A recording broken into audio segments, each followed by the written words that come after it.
Hello, everybody. Good afternoon. Hello. Some new faces in here today. As we approach the end of the year, it is a great time to reflect on how much progress our country has made under President Trump's bold leadership. Given the complete mess that President Trump inherited from Joe Biden and radical left Democrats in Congress, what this administration has accomplished since January 20th has been nothing short of remarkable. While most politicians promise big on the campaign trail and break those promises once they get into office, President Trump promised big and has delivered even bigger. On the economic front, after inheriting the worst inflation crisis in over 4 decades, President Trump's pro-growth policies are making tremendous progress to make America affordable again. Under the painful Biden years, inflation reached a record high 9% and devoured Americans' purchasing power. In President Trump's term thus far, inflation has dropped to an average of just 2.7%, marking critical progress. The Trump administration is working hard every single day to bring down the cost of living through bigger paychecks and lower prices. Real wages are finally on the rise again and on pace to increase to roughly $1,200 for the average American worker this year. To put that into perspective, real wages declined by almost $3,000 under the Biden administration. That means Americans right now are on track already to make up 1/3 of the $3,000 in lost wages under Joe Biden. There's much work to do, but this has already been significant progress.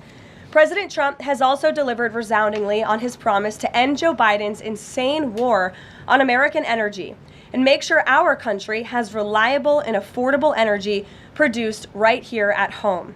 As a result, the nationwide average for regular gas just fell to its lowest level in nearly 5 years. According to data from GasBuddy released on Monday, average gas prices have now dipped below $3 per gallon in 37 states, below $2.75 per gallon in 22 states, and below $2.50 per gallon in 5 states. Just a few years ago, we saw record high price gas of nearly $5 per gallon. American families faced constant pain at the pump, and those costs caused the price of everything else to go up as well. In fact, the average cost for a gallon of regular gas in the country was the most expensive price during a presidential term in U.S. history under Biden's disastrous leadership, even with them recklessly draining our strategic reserves to try and artificially decrease prices. But thanks to President Trump, those days are long behind us. In the months ahead, Americans can expect prices to fall even further. We know that when gas gets cheaper, everything else gets cheaper too, and that's what this president is focusing on. Americans can also expect another boost to their bank accounts in the months ahead, as 2026 tax refund season is upon us after the holidays, and it's projected to be the largest ever thanks to President Trump's passage of the One Big Beautiful Bill. According to recent analysis from Piper Sandler, when Americans file their taxes early next year, their refunds could be about 1/3 larger than usual, or roughly an extra $1,000 per filer. That is money straight into the pockets of the American people. It's only because of President Trump and Republicans' leadership that Americans will now pay no tax on tips, overtime, and Social Security. President Trump and Republicans believe hardworking Americans deserve to keep more of their hard-earned money, but Democrats, on the other hand, every single one of them, voted against these massive tax cuts. So remember that the next time Democrats try to talk about affordability. Democrats don't have a single clue about how to make America more affordable. They just spent the last 4 years creating the very affordability crisis that President Trump is fixing right now. And if given the chance of power ever again, the Democrats will implement those same policies and jack inflation right back up to where it was. Finally, at the border, President Trump has restored America's sovereignty and made our country safe again. This is the single greatest and fastest national security victory in modern American history, and it's not even close. The latest preliminary numbers released from the month of November show we have the most secure border in our nation's history. This is a remarkable achievement. November encounters came in even lower than the previous historic low in October, if you can believe it. There were only 30,367 total encounters nationwide.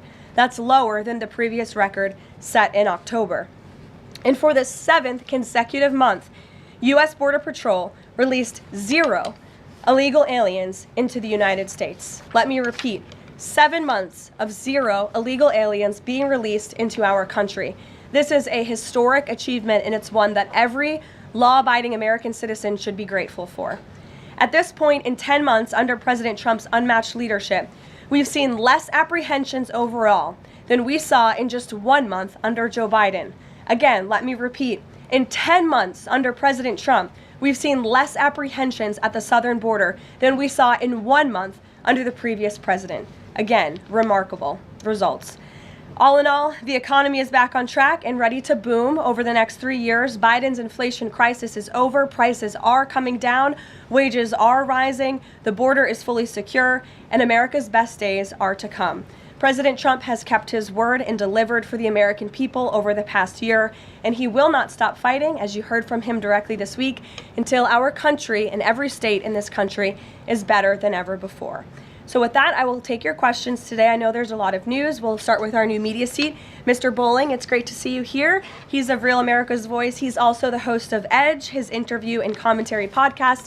Please, Eric, why don't you kick us off? Caroline, thank you very much for this and inviting me to the new media seat. As you point out, affordability crisis, it strikes me energy prices have been coming down aggressively since President Trump's second term, approaching $55 a barrel for oil, gasoline, as you point out, under $3 a barrel nationally, first time in 5 years. By the way, that $55 barrel oil is about half of the peak under the last 4 years of the last administration, half the price.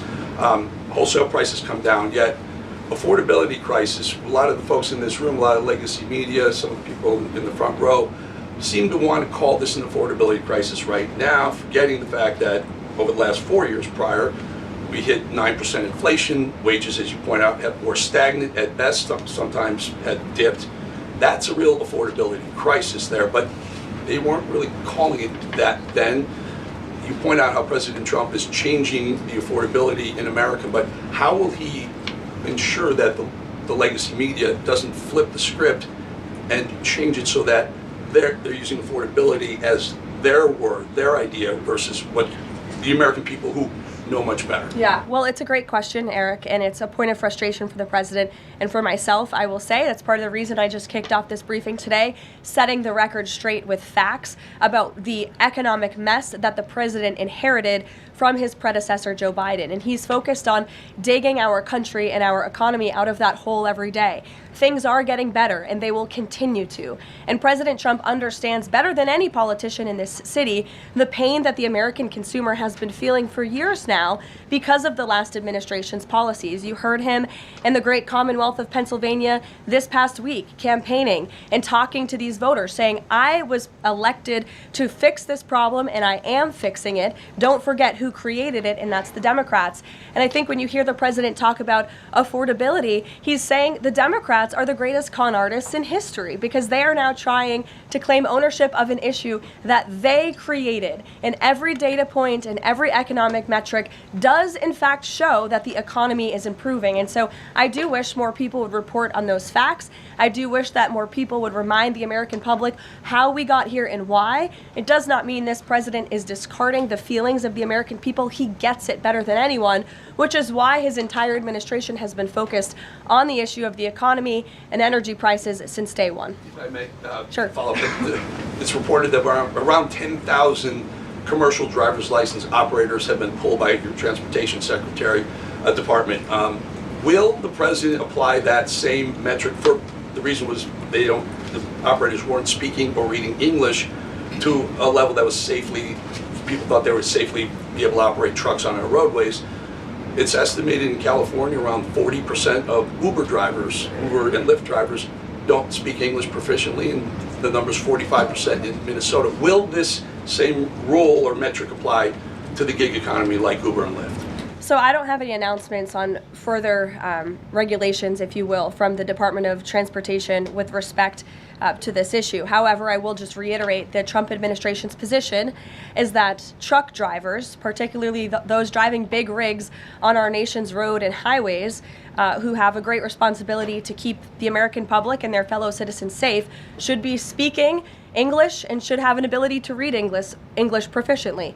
I think that's a very common sense policy to have, and we've unfortunately seen, and the Department of Transportation has uncovered and is actively working to fix these state-sponsored commercial trucking driver licenses, which were going to people who are not qualified to be driving these massive trucks on American roads, and they're endangering the lives of our fellow citizens. We've unfortunately seen many vehicle accidents across the country where people have lost their lives because of drivers that were just simply unqualified to be driving these trucks. So I know this is something DOT and Secretary Duffy take very seriously. Peter. Thank you, Caroline.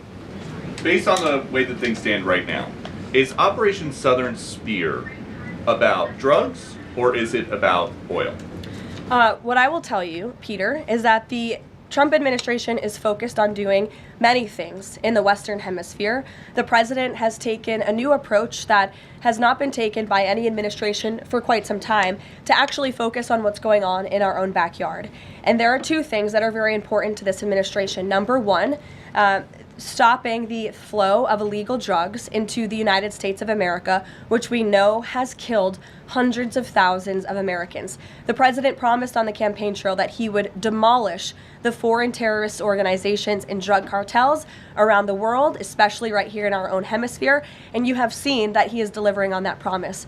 With respect to the oil and what happened yesterday, the Department of Justice requested and was approved for a warrant to seize a vessel because it's a sanctioned shadow vessel known for carrying black market sanctioned oil to the IRGC, which you know is a sanctioned entity. So the president is committed to stopping the illegal flow of drugs into our country. He's also fully committed to effectuating this administration's sanction policy, and that's what you saw and the world saw take place yesterday. And because you said the president is trying to do a lot of things at once, he talks a lot about how he thinks the way to bring down prices for everything would be to bring down the cost of energy.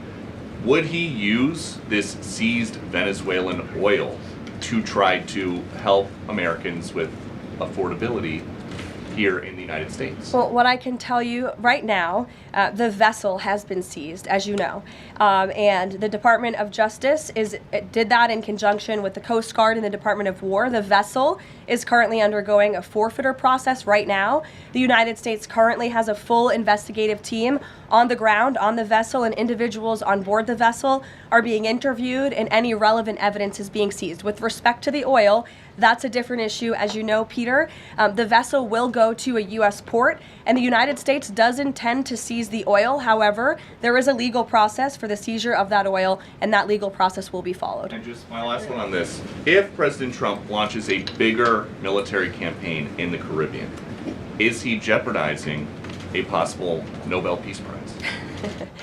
Look, the president has proven over the past year that he is more than worthy of the Nobel Peace Prize. I think he's been nominated for it nearly 100 times this past year, which is definitely a record. He's solved, I think, 9 conflicts around the world. We are up to now. He's actively working on the Russia-Ukraine war, which is the big one as we speak, and has been over the past year. With respect to any additional action in Venezuela, I'm definitely not going to get ahead of the president or the United States military. Mary. It now seems all but certain that the Obamacare subsidies will expire at the end of the year. It means more than 20 million Americans are now bracing for their health care costs to soar. Is the president prepared to let this happen, or is he going to step in? The president is prepared to take action on health care, and he wants Republicans on the Hill to do the same. As you have seen, Senate Republicans put forth their own legislation earlier this week. As for the subsidies that are set to expire, I would like to remind you and everybody at home why this is on the brink of happening. Democrats wrote Obamacare. They passed it without a single Republican vote, and then they ballooned it with these expensive COVID subsidies that completely distorted the health insurance market. And then they doubled down, extending those subsidies and setting their own expiration date right now in 2025, which the administration is obviously well aware of, and we are working. The president is working with his healthcare policy team here at the White House, as well as Republicans on Capitol Hill, to find a solution. You said he's working to find a solution. He wants to see a solution to lower health care costs. He does. But these subsidies are expiring at the end of the year. So what is the plan, and what is he going to do to put this in place in the next 2-3 weeks? You'll hear more from the president and from the White House on that very soon. As for wanting a solution to lower healthcare costs, I'm glad you said it, because the president is doing just that. He has made unprecedented progress towards lowering healthcare costs in this country and drug prices. He's secured numerous most favored nation drug price deals, with many more to come. As you know, the One Big Beautiful Bill, the working family tax cut, significantly expanded access to health savings accounts for those on Obamacare. Again, a Democrat written program and approved program, which has led to higher healthcare costs in this country. So it goes back to the issue of affordability. Democrats are now pretending they want a solution to this issue, but they created the problem. The president and Republicans are currently coming up with creative solutions and ideas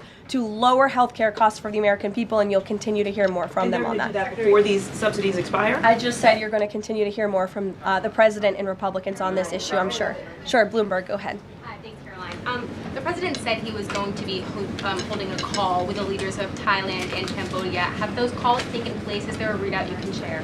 The president has not yet engaged in those calls, and when he does, I'm sure you'll hear from him directly, as you always do, after foreign leader calls or from somebody here at the White House. I do know, with respect to the conflict in the peace deal in Thailand and Cambodia and some of the conflicts you've seen arise, reports of that in the press over the past couple of days. The president addressed it in Pennsylvania. The administration is obviously tracking this at the highest levels and is very much engaged. I spoke with Secretary Rubio about it this morning. And will senior U.S. officials be meeting Saturday with European and Ukrainian officials to discuss the peace plan? Look, the United States and the Trump administration continues to be very much engaged in trying to bring the Russia-Ukraine war to an end. The president had a call with Europeans yesterday. His special envoy Witkoff and his team continue to talk with both sides literally as we speak. If there is a real chance of signing a peace agreement, if we feel like those meetings are worthy of someone on the United States' time this weekend, then we will send a representative. It's still up in the air whether we believe real peace can be accomplished and we can truly move the ball forward. The president is extremely frustrated with both sides of this war, and he's sick of meetings just for the sake of meeting. He doesn't want any more talk. He wants action. He wants this war to come to an end.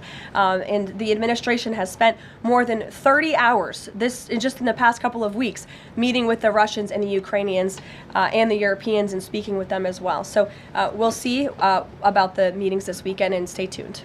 President read President Zelensky's latest proposal that was sent over yesterday. He's aware of it, yes. Ed. Thanks, Caroline. So the Fed chairman, the president says that he's interviewing candidates. So I just want to be clear. So the pick has not been locked in. And could we get an announcement before Christmas? I know every business outlet in the world is just chomping at the bit for a scoop or something on this Fed chair announcement. I'm not going to get ahead of the president. I know there's been a lot of reports about potential meetings this week with potential candidates. Look, as always, this is a decision the president himself is going to make. And I know there's a lot of reporting out there from anonymous sources who claim to know something. I would wait and see what the president himself does and announces, and I certainly won't be the one to get ahead of him on that. On the economy, can I ask you about a Michael, go ahead. On the next Fed chair, does the president have an expectation that his pick will lower interest rates next year to his liking? I think the president has been quite clear about what he believes the Fed should be doing, which is lowering interest rates. I know there was a quarter-point reduction this past week, and the president was pleased to see that, but he thinks more should be done. Philip. Thank you, Caroline. On these advanced NVIDIA H200 chips, why is the president willing to allow China to have access to one of America's chief technological advantages? Look, I will tell you just a couple of things. The president put out his own statement on this, which I do think highlights his exact thinking. What you see from the president on Truth Social is most of the time what you hear from the president behind closed doors privately. He told President Xi that NVIDIA will only be shipping H200 products to approved customers in China under conditions that will allow for continued strong national security.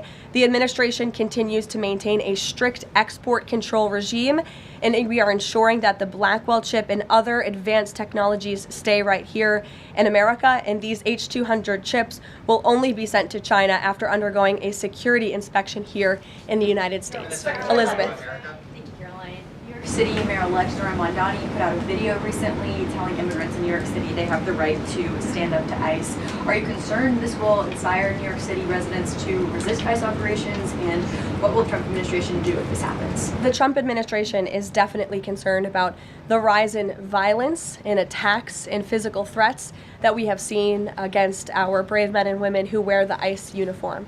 Again, these are agents who are just simply doing their jobs. They are enforcing our nation's immigration laws, and we've seen more than a 1,000% increase in violent attacks on them and their families. They've been doxxed, they've been harassed, many of them have been physically assaulted and attacked. So we condemn that wholeheartedly. I know the administration has done a lot to protect our ICE agents, and the president stands firmly behind them in conducting these enforcement operations. And there's a lot of talk from Democrat politicians in New York, but the Trump administration will continue to do our jobs in every state, and that's to remove illegal aliens and public safety threats from American communities. Secretary Leavitt. Sure. Thank you. I'll go to the gentleman who's very eager, and then to you. Awesome. Thank you so much. Obviously, Jasmine Crockett, who the president has openly criticized, just entered Texas' Senate race. I asked Mike Johnson, who said that Texas largely supports the president. Crockett, on the other hand, says that Trump is an example of extremism. She says that her support is a referendum on Trump. I'm curious to get your thoughts on this. And has Trump made any statements since she's announced her candidacy? Not to my knowledge, as you know from the White House podium. As a government employee, I'm not privy to comment on future elections, but I do think the president has made his thoughts on Ms. Crockett quite clear, and I do believe he thinks she is wholly unqualified for the office that she is seeking. Joey. Yeah, thanks, Caroline. A federal judge today ordered the immediate release of Kilmar Abrego Garcia from ICE detention. Does the White House have a response to that, and does the administration plan to appeal that decision? Absolutely. The White House, the administration opposed this activism from a judge who is really acting as a judicial activist, which we've unfortunately seen in many cases across the country. Abrego Garcia is present in our country illegally. He is a proven human trafficker. He is a proven gang member. The administration has evidence of that. And as you saw from the Department of Homeland Security, they issued a statement saying they'll continue to fight this legal battle in court. Caitlin. Two questions. I have one on Venezuela to follow up, but first on affordability, since we were talking about the economy at the beginning. If the economy is as strong as the president has said it is, then why is he telling parents 2 weeks before Christmas that they should only buy 2 or 3 dolls for their children? Look, what the president is saying is that if we want products made right here in America, if we want them to be made from American small businesses, which is a large part of the reason the president has effectively implemented tariffs, then we're going to have better quality products right here in the United States. Maybe you'll pay $1 or $2 more, but you will get better quality, and you'll be supporting your fellow Americans by buying American, and that's what the president was saying.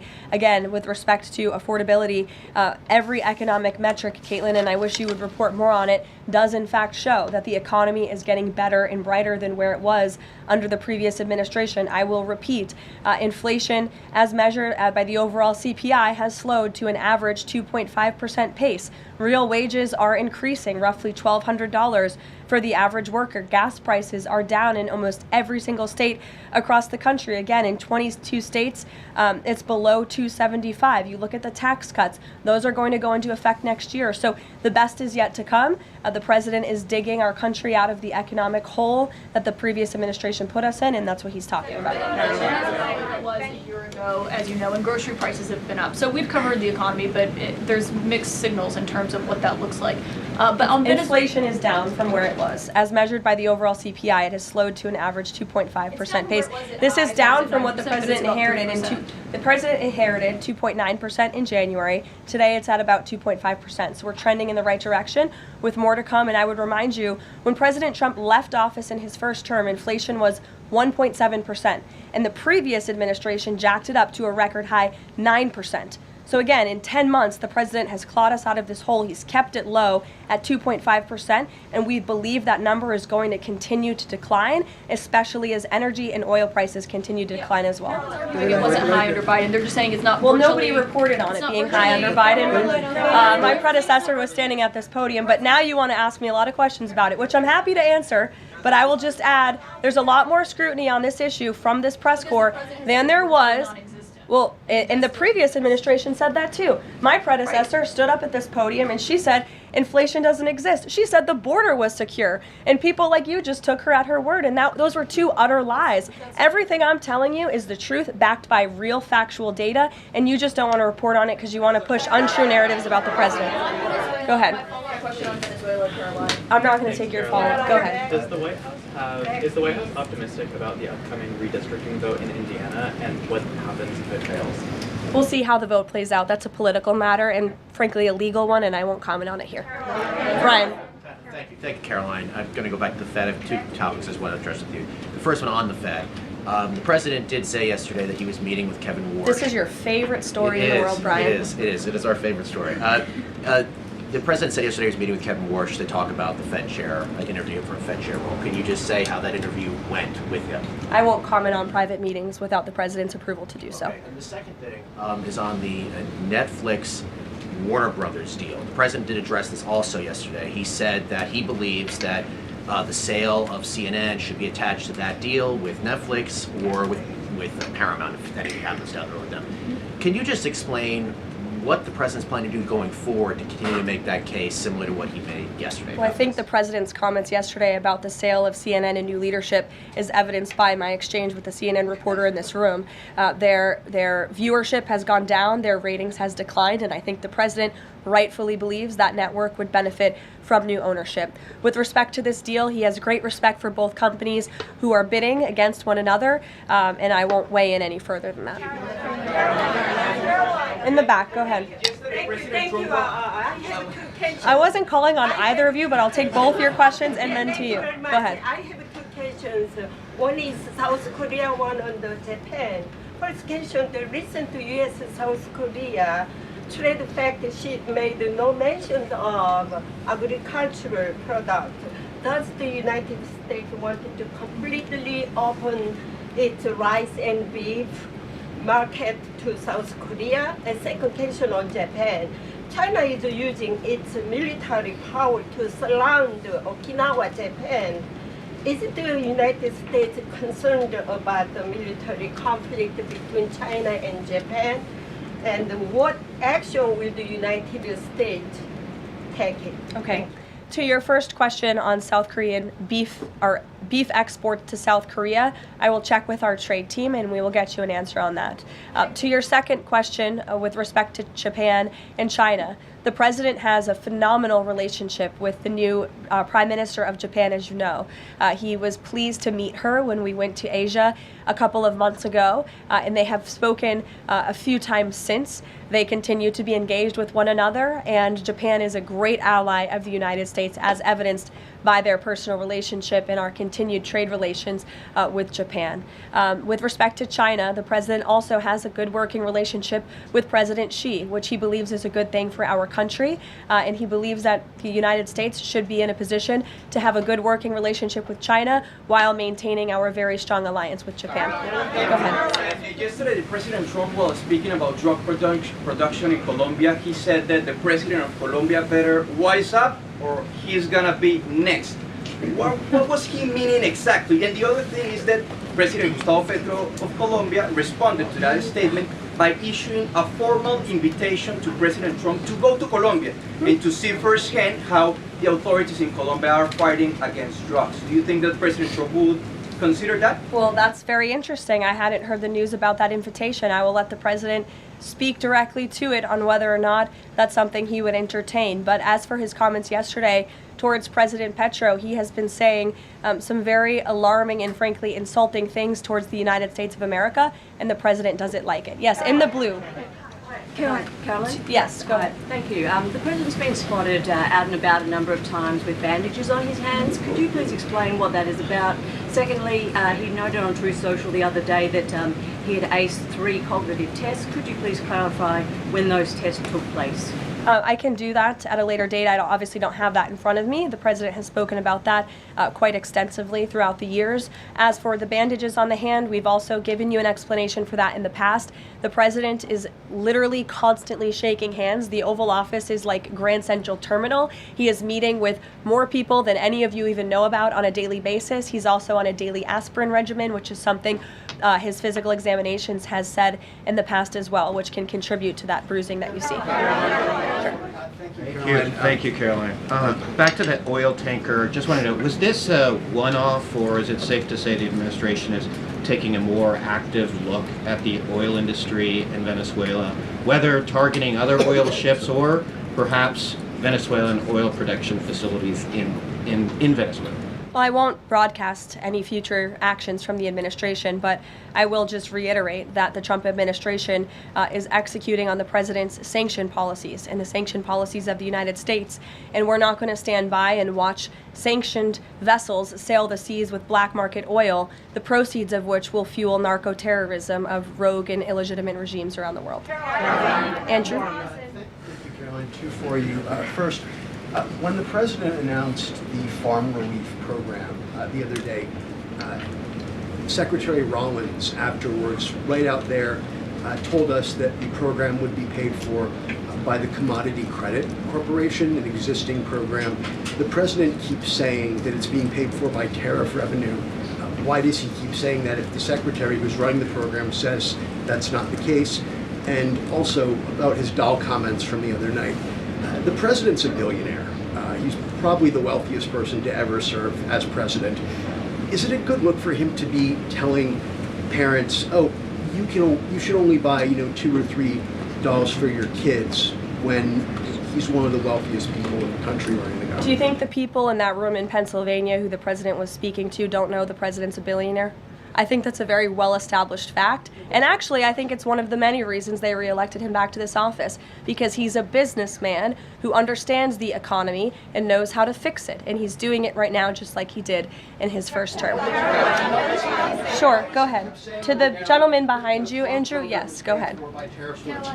Go ahead. Thank you, Caroline. On Gaza, we heard the president say yesterday that the Board of Peace members are going to be announced early next year. What is the administration doing to move the parties in the region closer toward phase 2 of his peace plan for Gaza? Sure. Well, first of all, I would be remiss if I didn't highlight what a success it is that 10 months into the president's administration, you're asking me about a peace plan in Gaza, because that's a legitimate reality on the ground right now in the region. And it's only because of this president's leadership that that was able to take place, that all the living hostages were returned. All but one body of the deceased hostages has been returned, and we're still, of course, working on the last one. As for this next phase of the peace process, there is a lot of quiet planning that's going on behind the scenes right now for phase 2 of the peace deal. And when the United States is ready to make those announcements public on the Board of Peace, the ISF, and the Palestinian technocratic government, we will be making those announcements at the appropriate time. But the reason that the negotiators and the teams on the ground have been rather quiet about this is because I spoke with them this morning. They are trying to be deliberate and thoughtful about this. Peace in Gaza, in the Palestinian Strip, is something, the Gaza Strip rather, is something that people have been trying to accomplish for 70 years. So, this is a complex problem, and this administration wants to be very thoughtful about it, and we want to ensure an enduring and lasting peace. And when those announcements are ready, they will be made. Sure. Thank you. There have been reports that Vladimir Putin called Maduro today to reaffirm his support. I wanted to ask if it is concerning to the president that Putin has given such a warm embrace to Maduro. I don't think that would be concerning to the president at all, no. I'll let him speak on it further. Spoken to Putin about that? He has not spoken to President Putin today, and I understand that call took place this morning, so the answer is no. Thanks. Question about the ACA, but just first very quickly clarifying Caitlin's question. You acknowledged that CPI in January when you took office was 3%. And in September, the last month for which we have data, it was also 3%, so inflation. No, it's 2.5%. Not in September, it was 3%. It's 2.5%, the average CPI right now. I have it in front of me. In President Trump's first 8 months in office, inflation as measured by the overall consumer price index has slowed to a 2.5 average pace. This is down from the 2.9% inherited in January. January is 1 month. So Kelly, in the back. Okay, can I ask you about the ACA really quickly? There are a number of plans that are floating around on the Hill right now having to do with these premium subsidies that are about to expire. Which plan does the White House support? Again, I have told you now a few times that the president and the Republicans will continue to unveil creative ideas and solutions to the healthcare crisis that was created by Democrats. And I know Chuck Schumer is putting up a vote today. This is a political show vote. Chuck Schumer is not sincerely interested in lowering healthcare costs for the American people. He's putting this vote on the floor knowing that it will fail so he can have another talking point that he can throw around without any real plan or action. If Chuck Schumer actually wanted to lower healthcare costs, I'm sure the president would welcome him and his entire Democrat caucus to a legitimate coordination on the president's policies of bringing down drug prices, these most favored nation deals. Why hasn't Chuck Schumer ever come out in support of those? Those are going to legitimately, they already are, lower drug prices for the American people, and not a word from Chuck Schumer on it. So I think that just proves this is completely political. Kelly, go ahead. Buttons on Venezuela. Does the president consider the seizure of the oil tanker an escalation or a step towards war with Venezuela?